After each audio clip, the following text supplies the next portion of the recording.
others. Ito ng mga ating mga nasa gobyerno. Pinangungunahan natin ng tunay na kalayaan.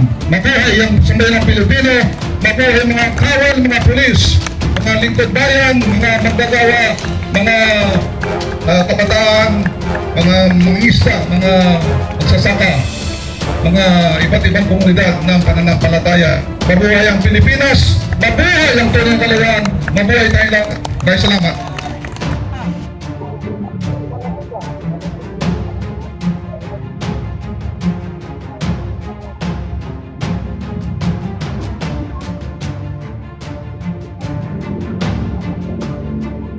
Magandang hapon sa inyo mga kababayan.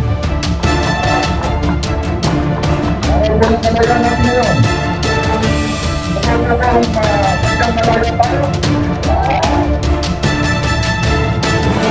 Ay tayo na, kalayaan, ating kalayaan.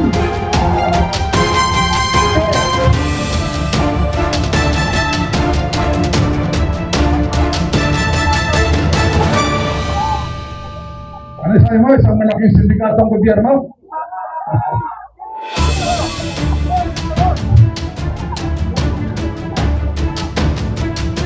Mga kababayan, matagal ang panahon ng Julio 13 sa araw na ito. 1898, 127 ang ating mga ninuno, sinayong pagkila ang Pilipinas dyan sa Kawit, Cavite.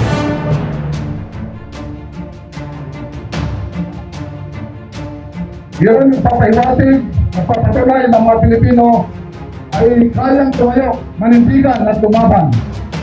Pinakita nila na tayo ay may kalayaan.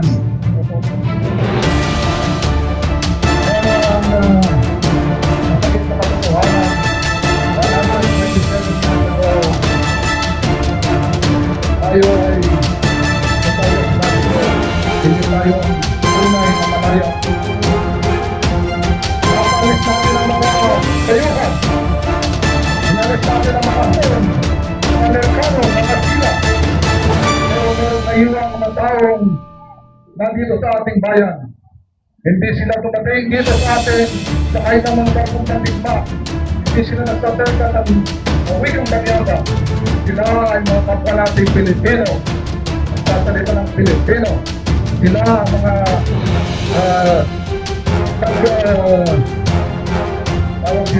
mga welfare sa atin at papahirap sa atin. Okay? Ang mga tao nito ay Pilipino na katulad natin. Sila ay naka-offer sa mga opisina ng gobyerno. Sila ay nasa Kongreso. Sila ay nakawang dapat ay mag-picture sa akin. Pero dahil tayo ay yun ang nakawang sila makasana. At ang marami sa atin ng bihra. Dapat sa mga makakain, dapat lahat hirap na hirap. Mga magawa, sila ay nagpapasa ang mga tao sa hirap natin. Ito ang kalayaan na pinaglaban ni Jose Rizal. Hindi ito ang kalayaan na pinangarap ng ating bayani si Andres Rizal. At hindi ito ang kalayaan na nagturo ating mga pinuno, mga bayani. Kaya mga kababayan, araw na tayo ang indigan para mag-test na natin itong kayaan at nag-approve sa ating kaya. Para tayo tunay na naging malaya. Mga kababayan, tayo ay merong kalayaan para ipahayag yung ating mga daming. Tayo nagsama-sama para kapesin natin itong kalakihan ng ating mga kaya ito ng pagkakasa sa atin. Sila, sila. Nakahanda para tayo ay magsama-sama at makagasin sila. Defender ang mga dapat natin. Ang dapat kinamulahan, mga ninagaw nilang ng pera sa bayan. Ang kalayaan, para ito ay sila, ang turay. Dapat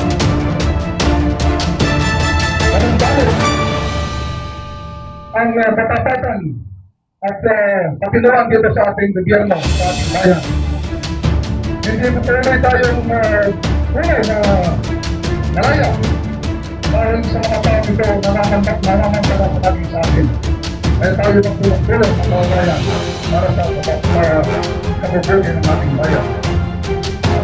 Sama-sama tayo, wala makakapigil sa atin, walang kapangyarihan makapigil sa atin.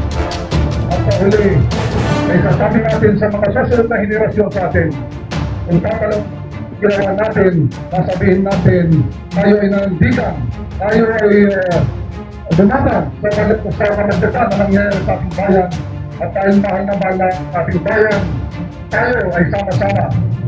Ang kayaan na hindi lamang alaala ng kawaraan, ito ay ipinaglaban na ang mga kapatuloy at pinag-aara pinag-aasa sa mga bayan.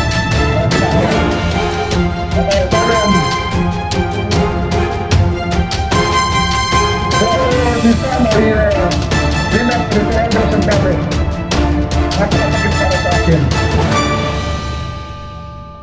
Kung nag-isalala ko, inalala ko yung ating nangyari sa ating bayan. Hindi itong bayan na pinangarap ko.